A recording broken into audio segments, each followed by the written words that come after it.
Welcome back, everybody. Finally made it out to get the haircut. Everything's starting to open back up, so I figured get her done. And on my way out, I noticed that the tire pressure in the back passenger side was really low. It was reading 13 psi. And the other day, when I jumped in here, it was 16 psi. So I pumped it up, cruised around for a few hours, and you have the little tire pressure gauge in the dash, so it stayed exactly where I had it. So I figured, oh, maybe, you know, once in a while you just, I don't know if you park the wrong way or the tire sits the wrong way or what, you lose the air. So I figured, okay, well, whatever, it's fixed.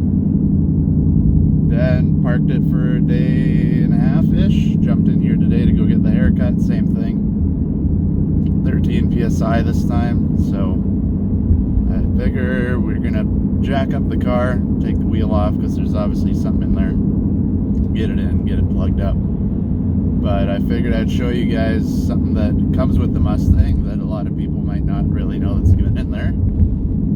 So I'll get home and I'll show you what you get. Alright guys, so this is actually the next day. I got sidetracked last night on the way home, so didn't end up getting a chance to look at the tire. The pressure was holding, but like I said, it held the first day as well. As I was driving around, I was out for a good 3-4 hours and nothing. So I'll turn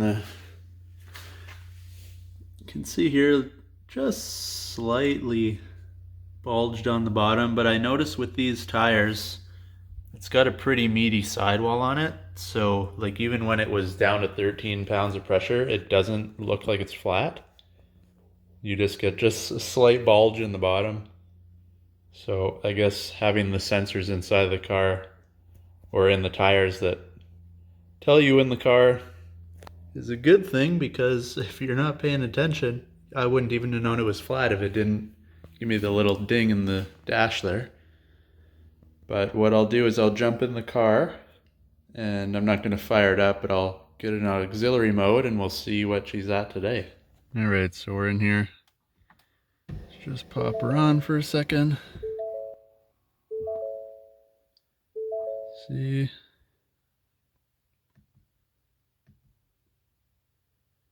You can see it is still dropping. It's at 25 now. So it was at 31 last night when I parked it. I ended up taking the Pathfinder to work because I knew it had a slow leak. But as you can see, they all dropped a little bit, but that one seems to have dropped a little more. So we'll bring it into the shop. I'll get them to jack it up and figure out what's wrong with it. But what I wanted to show you guys in this video, if you go here in your settings, go to your advanced settings, go to vehicle, you scroll all the way down, you can see there's a thing, tire mobility kit. You click on that, you have this 1, 2, 3, 4 years thing. That's because with these cars you get a little fancy pump in the trunk where your spare tire usually is, which I'll show you guys that. But the stuff in there expires, which I'll show you. And this actually has a thing in here to remind you. And I have mine for 4 years because it expired in 4 years when I got the car, so I set it to 4, and then when the time comes it'll give you a warning to just say, hey, like, your tire kit needs to be replaced. Don't have to do it, it's not the end of the world, but if you're driving a lot, you know, maybe you're not somewhere close to the city, you'll want to have that ready to go just in case of an emergency. It gets you from point A to point B instead of being stuck on the side of the highway in the middle of nowhere. Alright, so what I'm talking about, if you pop the trunk, you can see where most cars have a spare tire. These don't come with one, but you do get this little fancy pump in here.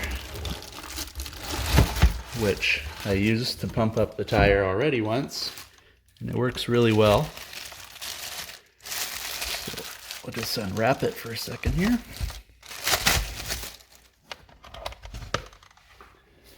There you go. You can see it's got your little plug for the lighter there. Nice long cord. This thing's wrapped around like 3 or 4 times. It's probably a 10-foot cord. And then of course, I don't want to drop it, but on the bottom here, you got your hose, which you can see is a decent length as well. And it comes with a couple different little fittings. Some little rubber feet on there so it doesn't vibrate away on you. But as you can see on here, you have air and repair. So if you want to just pump it up like I did, you have it to air, and then you got your PSI here, it'll pump it up, tell you what it's at. But say you're driving down the road and you actually get a flat tire, you got a nail or something in there. What this has in there, and that's what the repair here is for, if you look on the back, it's got this canister in there. And that's the expiry. You see January 29th, 2024. That's what we were talking about on the dash in there. It's got this white, you can't really see it, but it feels like sort of a liquid. And then you can see, kind of gives you little instructions here if you want to use it. Basically, you you hook up your hose, put it to repair, and when you turn it on, it'll actually dump the white stuff in there. It'll squirt it into the tire, and it's like kind of like a glue, and it'll empty out the whole thing in there, coat the tire, and then that's where the 80, we're in Canada, so it's kilometers an hour on here, or 50 miles an hour comes in, because once you have that in there, it's not really a permanent fix. It's just more, like I said, to get you to the nearest tire shop to get it fixed properly.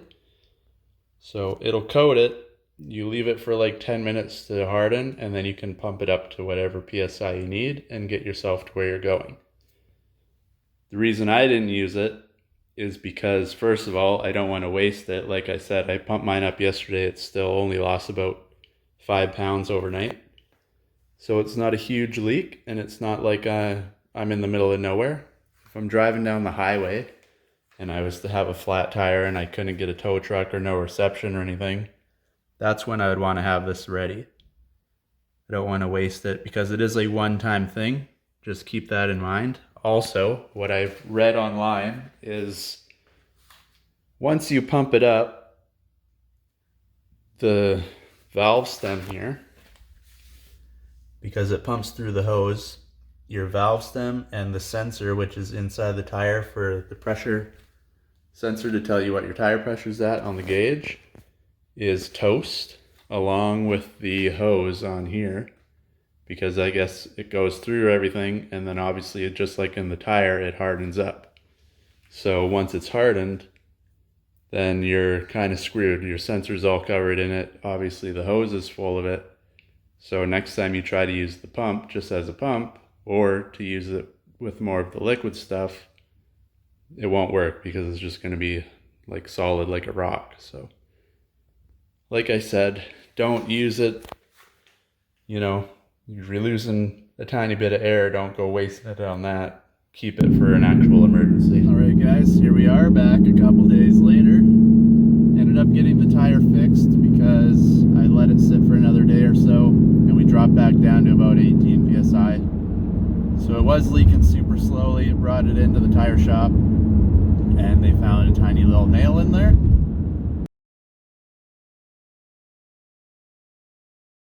Lucky for me, the nail